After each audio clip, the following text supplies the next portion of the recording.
नमस्कार दोस्तों, आज के वीडियो में आपका स्वागत है।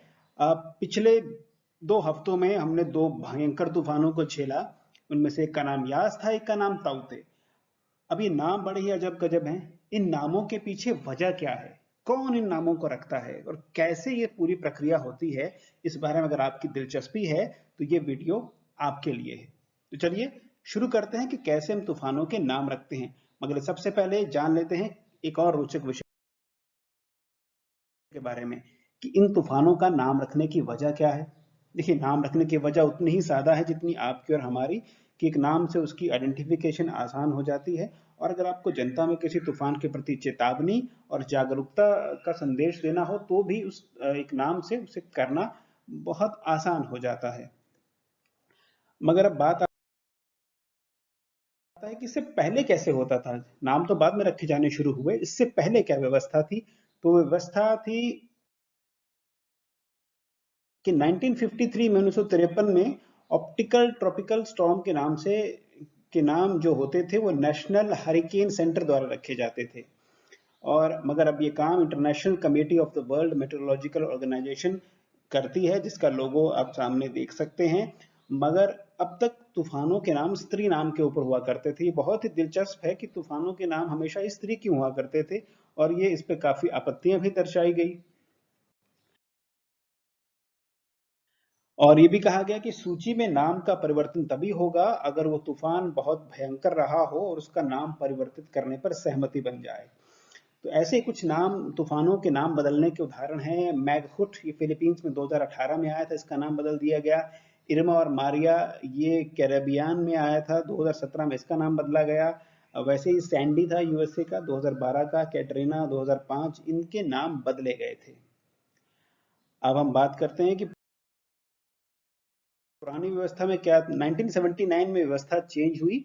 अब हम पुरुष नाम भी देने लगे। अब नामों में वो एक तरह से जो महिलाओं के लिए एक विशेष दुराग्रह रखा गया था, उससे हम पीछे हट के नामों के लिए 6 सूचियां बन गई। उनकी सूची रोटेशन में होगी और 2019 की लिस्ट 2025 में भी इस्तेमाल हो सकेगी, ये भी तय हो गया। उसके बाद अब हम बात करते हैं अपने क्षेत्र की, कि अरब सागर और बंगाल की खाड़ी, इन 2 जगहों से भारत में तूफान आते हैं। तो इन तूफानों के नाम कौन रखता है? तो चलिए, इन तूफानों के नाम अगर हम दुनिया भर की बात करें तो दुनिया भर में 6 क्षेत्रीय मेट्रोलॉजिकल सेंटर हैं जो ये काम करते हैं। और ये कौन-कौन सा क्षेत्र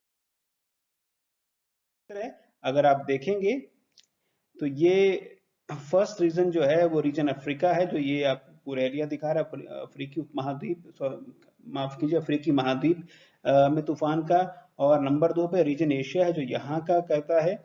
नंबर 5 में साउथ वेस्टर्न पैसिफिक है। ये काफी एरिया कवर करेगा आपका ऑस्ट्रेलिया का, और साउथ चाइना सी की तरफ से अगर कुछ होगा कंबोडिया के यहाँ से तो उसका नाम भी यही रखेगा। और रीजन 3 में साउथ अमेरिका है, रीजन 4 में नॉर्थ अमेरिका, सेंट्रल अमेरिका और कैरेबियन आते हैं, और रीजन 6 में यूरोप आता है। चलिए अब आगे चलते हैं। आरएसएमसी दिल्ली, तो ये है वो संस्था जो अरब सागर और बंगाल की खाड़ी में तूफान की जानकारी और नामकरण का कार्य करती है। इसके इस संस्था के 13 साथी देश हैं। और इसमें सदस्य देशों के नाम क्या क्या हैं? Bangladesh, Bharat, Iran, Maldives, Myanmar, Oman, Pakistan, Qatar, Saudi Arab, Thailand, UAE और यमन। अब हम बात करते हैं कि ये काम कैसे करते हैं और नाम चुना कैसे जाता है। सबसे इंटरेस्टिंग प्रश्न जिस पर आज का पूरा वीडियो फोकस्ड है। तो नाम चुनने के कुछ मानक हैं जिन्हें साल 2004 में ही तय कर लिया गया था।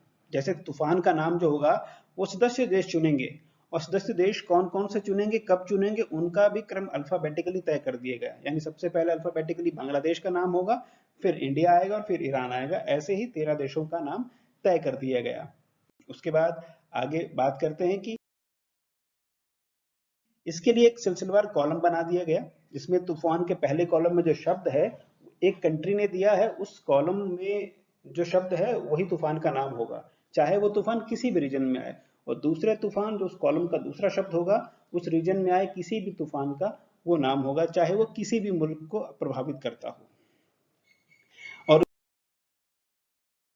सबको हम और अच्छे तरीके से जान सकते हैं कि साल 2020 से जो लिस्ट बनी है उसमें हम देखेंगे कि पहला नाम भारत में ही आया था। इसका नाम ये बांग्लादेश ने दिया था और इसका नाम था निसर्गा। इसमें नाम भी मेंशन है और उसका प्रोनाउंसिएशन भी मेंशन होता है। सेकंड जो तूफान था गति, ये भारत ने दिया था। तीसरा नाम जो था नीवर, ये ईरान का दिया गया था। एक और तूफान था बुरेवी, जो भारत की तरफ हमें उसके बारे में ज्यादा सुनने को नहीं मिला, ये मालदीव्स में आया था। और जो म्यांमार ने ताउते, जो अभी तूफान आया था जिसको हम ऐसे ताउते प्रोनाउंस करते हैं, वो तूफान म्यांमार का दिया हुआ नाम है। और अभी दूसरा उसके बाद जो आया यास, जो बंगाल की खाड़ी में जिसने उड़ीसा और पश्चिम बंगाल को प्रभावित किया, उस तूफान का नाम ओमान ने दिया। और अगला तूफान अब कौन सा आएगा? अगला तूफान जो भी आएगा इस क्षेत्र में, चाहे पाकिस्तान की तरफ आए चाहे किसी और साथी देश को प्रभावित करे, उसका नाम गुलाब होगा। उसके बाद का नाम शाहीन होगा, जिसे कतर ने दिया है। सऊदी अरेबिया ने अगला नाम दिया है जवाद। श्रीलंका का अगला नाम है असनी। थाईलैंड का नाम है सीट्रांग। और यूएई का नाम है मैंदौस। और यमन का नाम है मोखा। और उसके बाद फिर जब भारत की बारी आएगी तो भारत ने जो नाम दिए हैं वो हैं गति, देखिए दे चुके हैं। एक तेज है, और उसके बाद मुरासू है, और एक नाम है आग। तो ये बड़ी इंटरेस्टिंग लिस्ट है। जब भी अगला तूफान कभी क्रिएट होगा इस रीजन में, आराम से दिल्ली उसके बारे में चेतावनी जारी करेगा उस तूफान को, तो उसका नाम इसी लिस्ट के साथ तय होगा। चलिए आगे चलते हैं। एक जिसमें और चीज खास है कि उत्तरी हिंद महासागर के जो नाम होंगे उनको दोबारा इस्तेमाल नहीं किया जाएगा। यानी जो नाम एक बार इस्तेमाल होगा उनको दोबारा इस्तेमाल नहीं करेंगे। और इस चीज का भी ध्यान रखेंगे कि ऐसा कोई नाम ना हो सूची में जिसको दुनिया की कोई और जो बाकी RSMCs हैं, जो रीजनल सेंटर्स हैं, वो इस्तेमाल ना कर रहे हो, ताकि कंफ्यूजन की स्थिति ना बने। और एक चीज और इंटरेस्टिंग है कि जो तूफान दक्षिणी चीन सागर से यहाँ से उत्तर थाईलैंड और इनको पार करता हुआ यहाँ से निकलता हुआ बंगाल की खाड़ी में, अरब सागर में किसी भी तरफ जाएगा, वो क्योंकि उसका रीजनल ओरिजिन सेंटर अलग है, वो रीजन 1 आता है, तो उस तूफान का नाम बदला नहीं जाएगा। उस तूफान का नाम वही रहेगा, चाहे वो कितना ही भीषण भयंकर क्यों ना हो, तो उसको तूफान का नाम ओरिजिन पे ही रहेगा। और तो यानी हम पहले ही तय हो गया था कि साल 2020 के पहले तूफान का नाम अम्फान होगा, फिर निसर्ग होगा, फिर गति आएगा, फिर निवर होगा, फिर बुरेवी, ताउते, यास, गुलाब, शाहीन, जवाद, असनी, सिट्रांग, मंदौस और मोखा। तो ये था छोटा सा वीडियो इस बारे में जानकारी देता हुआ कि तूफानों के नाम कैसे रखे जाते हैं।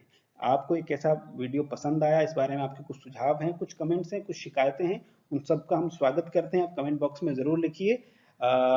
इसी के साथ मैं आपसे ज्यादा चाहता हूँ, इस वीडियो को लाइक शेयर और सब्सक्राइब, चैनल को सब्सक्राइब जरूर करें, ये आपसे गुजारिश है। धन्यवाद।